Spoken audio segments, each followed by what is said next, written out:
لیکن یہ کہ امام مہدی کی حکومت قائم کرنے کے لیے کون لوگ آئیں گے؟ عرب جو ہیں وہ اندر سے کھوکھلے ہو چکے ہیں، عیاشی نے، دولت نے، پیسے نے، دولت، پیسہ، عیاشی، اس کی وجہ سے کھوکھلے ہو چکے ہیں۔ یہاں میں آپ کو دو حدیثیں سنانا چاہتا ہوں۔ سنن ابن ماجہ کی روایت ہے حضرت ابو ہریرہ سے رضی اللہ تعالی عنہ، قال قال رسول اللہ صلی اللہ علیہ وسلم اذا وقعت الملاحم بعث اللہ بعثا من الموالی هم اکرم العرب فرسا واجودہ سلاحا یوید اللہ بہم الدین، رواہ ابن ماجہ عن ابی ہریرہ رضی اللہ تعالی عنہ۔ جب ملاحم کا دور شروع ہوگا تو اللہ تعالیٰ اٹھائے گا ایک لشکر یا لشکروں پر لشکر موالی میں سے۔ موالی کون ہے؟ عربوں نے جب فتح کیا تھا اس پورے علاقے کو خلافت راشدہ کے دوران، اور پھر وہ لوگ جو ہے، ایک رائے تو یہ تھی کہ انہیں غلام بنایا جائے سارے آبادیوں کو، لیکن یہ کہ حضرت عمر کا اجتہاد تھا، اس کے مطابق جو ان کو غلام نہیں بنایا گیا تو وہ موالی کی حیثیت رکھتے ہیں۔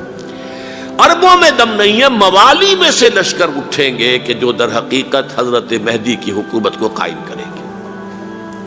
دوسری حدیث سنیے، عن عبداللہ ابن الحارث رضی اللہ تعالی عنہ، اور یہ ابن ماجہ کی روایت ہے، قال قال رسول اللہ صلی اللہ علیہ وسلم یخرج الناس من المشرق فیوطئون للمہدی یعنی سلطانہ، لشکر نکلیں گے، لوگ آئیں گے مشرق سے، اور وہ حضرت مہدی کی حکومت کو جمائیں گے اور قائم کریں گے۔ اب ذرا نوٹ کیجئے کہ جزیرہ نما عرب کے مشرق میں کون سے ملک ہیں؟ تین: ایران، افغانستان، پاکستان۔ یہ تین سالڈ مسلم ممالک، مسلم آبادی اکثریت۔ ویسے تو یہ کہ آگے ہندوستان میں 20 کروڑ مسلمان ہیں، لیکن وہ 20 کروڑ جو ہیں وہ تو 80 کروڑ کے اندر تحلیل ہو جاتے ہیں غیر مسلموں میں، لیکن یہاں جو معاملہ ہے یہ غالب اکثریت کا۔ ان میں سے ایران کا معاملہ جہاں تک ہے، نمبر 1 یہ کہ وہ شیعہ عقائد کے حصار میں بند ہے، اس سے ادھر ادھر ہونا اس کے لیے ممکن نہیں۔ حدیث میں یہ بھی آتا کہ اصفہان سے 70,000 یہودی دجال کا ساتھ دیں گے۔ لیکن بہرحال خراسان ایک صوبہ ہے افغانستان کا اس وقت بھی شمال مشرقی کونے میں، مجھے امید ہے وہاں سے خیر کی، کیونکہ خراسان کا لفظ وہاں پہ شامل ہے، اور حضور کی حدیث میں بعد میں آپ کو سناؤں گا کہ خراسان سے فوجیں چلیں گی جو یروشلم کو دوبارہ حاصل کریں گی، فتح کریں گی۔ جیسے پہلے یروشلم کھویا عربوں نے تھا، دوبارہ حاصل کیا تھا کرد نے، کرد خون صلاح الدین ایوبی رحمۃ اللہ علیہ، ایسے اب پھر عربوں نے کھویا ہے، لیکن لینے والے خراسان سے لشکر آئیں گے۔ یخرج من خراسان رایات سود لا یردھا شیء حتی تنصب بإیلیا، خراسان کے علاقے سے کالے علم لے کر لشکر چلیں گے جن کے رخ کو کوئی موڑ نہیں سکے گا جب تک کہ وہ جا کر یروشلم میں نصب نہ ہو جائے۔ اس کے بعد نام آتا ہے پاکستان کا۔ یہ ہے میری اور آپ کی داستان، اور یہ ہے سبب جس کی وجہ سے کہ میں آپ سے یہ گفتگو کر رہا ہوں۔ اصل میں تو کس لیے؟ محض ایک علمی استفادہ، محض اپنی بات آراء کو ظاہر کرنے کا شوق نہیں، بلکہ یہ کہ اپنی ذمہ داری ہم پہچانیں کہ ہم کس مقام پر کھڑے ہیں۔ دیکھیے، اس پاکستان کے بارے میں یا ہندوستان کے بارے میں علامہ اقبال نے کہا تھا اپنے ترانہ ملی میں، میرے عرب کو آئی ٹھنڈی ہوا جہاں سے، میرا وطن وہی ہے، میرا وطن وہی ہے۔ اور مجھے بتایا گیا کہ سنن ابی داؤد میں یہ روایت موجود ہے کہ حضور نے فرمایا کہ ہندوستان کی طرف سے مجھے ٹھنڈی ہوا آتی ہے، اگرچہ مجھے وہ حدیث ابھی نہیں ملی ہے، لیکن حزب التحریر کا ایک کارڈ مجھے ملا تھا، تو اس میں اس حدیث کا اور اس میں ابو داؤد کا روایت کا حوالہ موجود تھا۔ لیکن میں جو چیز آپ کو بتا چکا ہوں وہ یہ کہ الف ثانی کا پورا تجدیدی کارنامہ اس ہندوستان کی سرزمین میں ہوا۔ مجدد الف ثانی شیخ احمد سرندی، شاہ ولی اللہ دہلوی، سید احمد بریلوی، وہ تو ہمارے پاکستان میں آ کر جو ہے ان کا خون جذب ہوا ارض پاکستان میں۔ پھر شیخ الہند مولانا محمود حسن۔ تحریک خلافت چلی تو صرف ہندوستان میں چلی اور کہیں نہیں چلی۔ آزادی کی تحریک چلی پوری دنیا میں، وہ نیشنلزم کی بنیاد پر چلی، ملے نیشنلزم، عرب نیشنلزم، ترک نیشنلزم۔ ہمارے ہاں چلی تو اسلام کے نام پر پاکستان کا مطلب کیا؟ لا الہ الا اللہ۔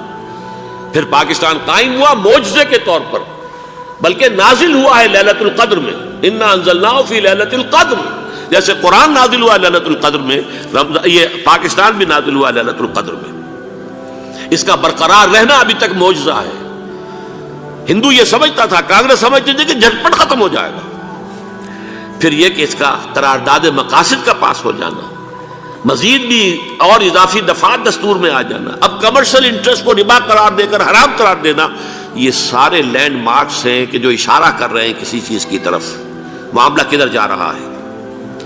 پھر یہ کہ یہ جو 14ویں صدی کے مجدد تھے شیخ الہند، اس کے بعد سے کچھ ایسی شخصیتیں عظیم پیدا ہوئی ہیں ہند میں، جن کو میں سمجھتا ہوں کہ 14ویں صدی کے مجدد اور 15ویں صدی کے مجدد کے درمیان یہ 15ویں صدی کے مجدد کی راہ کو سیدھا کرنے والے، جیسے کہ حضرت یحییٰ نے کہا تھا میں تو آنے والے کا راستہ سیدھا کر رہا ہوں حضرت عیسیٰ کے لیے، ایسے ہی 15ویں صدی کے لیے امام مہدی کے لیے راستہ صاف کرنے والے سب سے پہلے علامہ اقبال، جنہوں نے اسلام کا تصور دین کی حیثیت سے دوبارہ زندہ کیا ہے، ورنہ اسلام ایک مذہب کی شکل اختیار کر چکا تھا.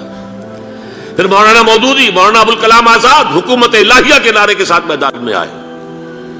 یہ اقبال نے جو تصور پیش کیا تھا اس پر عملی جد و جہد کے لیے حزب اللہ قائم ہوئی ہے. نوٹ کر لیجئے 11 برس کا فرق ہے عمر کا علامہ اقبال کے اور ابوالکلام کے.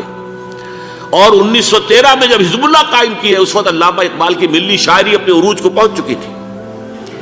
پھر یہ کہ علامہ اقبال کے بعد تعمیل جو ہے اس کام کی وہ ابوالکلام نے کی، لیکن روایتی علماء نے کی شدید مخالفت کی وجہ سے وہ بددل ہو کر چھوڑ گئے، کانگریس میں شامل ہو گئے، بساط جو ہے حزب اللہ کی انہوں نے لپیٹ دی. پھر مولانا مودودی آئے، انہوں نے وہ ڈور جو ہے اس کا سرا تھاما، جماعت اسلامی قائم کی حکومت الہیہ ہی کے قیام کے لیے. اگرچہ میرے نزدیک یہ کہ وہ انتخابی اور ایک قومی سیاست کی ایک جماعت بن کر پاکستان میں جو ہے دلدل میں پھنس گئی ہے، اب ہم اس کی کوشش کر رہے ہیں تنظیم اسلامی اور یہ تحریک خلافت جس کے تحت یہ جلسہ ہو رہا ہے. یہ ساری چیزیں وہ ہیں کہ آپ کو سوائے پاکستان کے اور کہیں نہیں ملیں گی پوری دنیا میں. معلوم ہوتا ہے کہ پاکستان کو بہت بڑا رول پلے کرنا ہے اس میں، اور اس کے ساتھ اب جمع کر لیجئے افغانستان کی عمارت افغانستان، اسلامی عمارت افغانستان قائم ہو چکی ہے. یہ پچھلے 20 سالوں میں جو کچھ وہاں ہوتا رہا ہے اس سے پہلے تصور نہیں ہو سکتا تھا. علامہ اقبال کے فرزند بھی دیکھ کر آئے ہیں، تو اگرچہ وہ خود میں سمجھتا ہوں کہ خاصے انہیں آپ لبرل کہیں، آزاد خیال کہیں، لیکن اس درجے متاثر ہو کر آئے تھے کہ انہوں نے یہ کہا افغانستان میں جو میں نے حالات دیکھے ہیں کہ اگر 2-4 اور مسلمان ملکوں کے اندر یہ نظام قائم ہو جائے تو پوری دنیا مسلمان ہو جائے گی. یہ سب کچھ کیسے ہو رہا ہے؟ یہ آنے والے دور کی جھلکیاں ہیں. Coming events are casting their shadows before. یہ سب بتا رہے ہیں کہ پاکستان افغانستان کو مل کر اس میں کوئی عظیم رول پلے کرنا ہے. اور اس کے ضمن میں اب میں علامہ اقبال کے بارے میں آخری بات کہہ رہا ہوں.